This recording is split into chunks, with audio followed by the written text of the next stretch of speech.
Mstahiki Meya wa Jiji la Arusha Maximilian Iranke ametaka mawakala wazembe kusitishiwa mara moja mkataba wanaposhindwa kusimamia suala hilo vizuri na kusababisha Jiji la Arusha kuonekana kuwa chafu.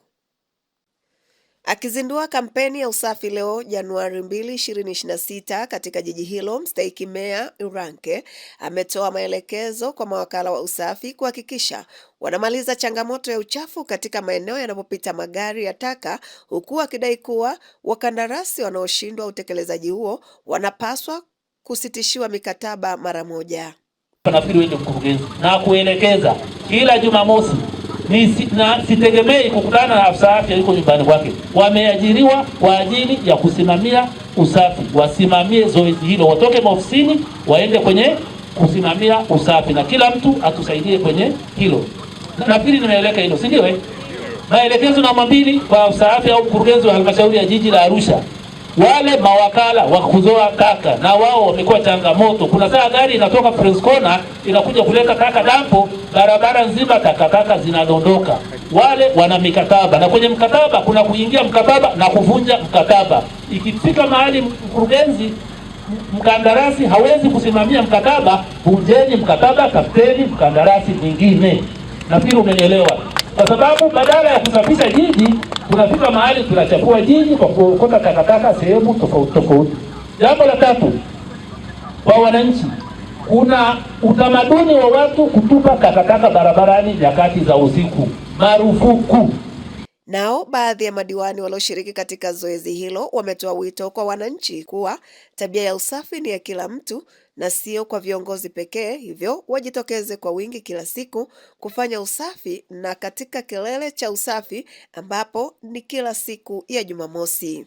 Nitoe rai kwa wananchi wa soko, zoezi la usafi sio jukumu la diwani wala sio jukumu la mwenyekiti wa serikali za mitaa. Tutoke kwa umoja wetu, maana mazingira yanapokuwa safi ni kwa manufaa yetu sote. Hongereni sana kwa kazi ya leo, na naomba hili zoezi liendelee. Kila Jumamosi asubuhi tutakuwa tunaendelea na zoezi hili, na sio eneo hili la soko tu, maeneo yote ya mitaa yetu, majumbani kwetu, mabarabarani, tujitokeze kufanya usafi. Pembezoni kwa kweli tuna tatizo la uchafu mwingi, na hii yote inasababishwa na miundombinu ya makazi yetu ambayo tunakaa. Kuna sehemu unakuta hata gari kufikika inakuwa ni shida. Maeneo yetu tumejenga kiolela, hayajapangika. Kwa hiyo inasababisha kwamba mkandarasi anapofika kwenye swala la uzoaji wa taka inakuwa ni changamoto. Hata sehemu ya uwekaji wa taka inakuwa ni changamoto. Unakuta hata sehemu nyingine wanaweka barabarani. Kwa hiyo tunafikiria mbinu nzuri ambayo hatutakubali kuweka taka barabarani. Tutakuwa tunahakikisha kwamba taka zinachukuliwa kwa wakati ule mtu anatoka naye nyumbani na kufikisha kwenye sehemu ya husika la gari, kuhakikisha kwamba kila mmoja anatimiza wajibu wake. Rai yangu kwangu ni kwa viongozi wa kata na mitaa, rai ambayo tunamtegemea kila mtu atekeleze kwa mujibu wa taratibu na sheria zilizopo, lakini vile kwa viongozi wa maafisa wetu wa kata wasimamie zoezi hili kwa utaratibu mzuri, kuhakikisha kwamba kila mwananchi anafanya usafi katika eneo lake. Zoezi la usafi. Akipokea maagizo hayo, mkuu wa kitengo cha udhibiti wa taka na usafi wa mazingira jiji la Arusha, James Lobikoki, amesema maelekezo ya meya ni ya muhimu na wanayafanyia kazi kwa muktadha wa kuendeleza usafi katika jiji hilo la kitalii.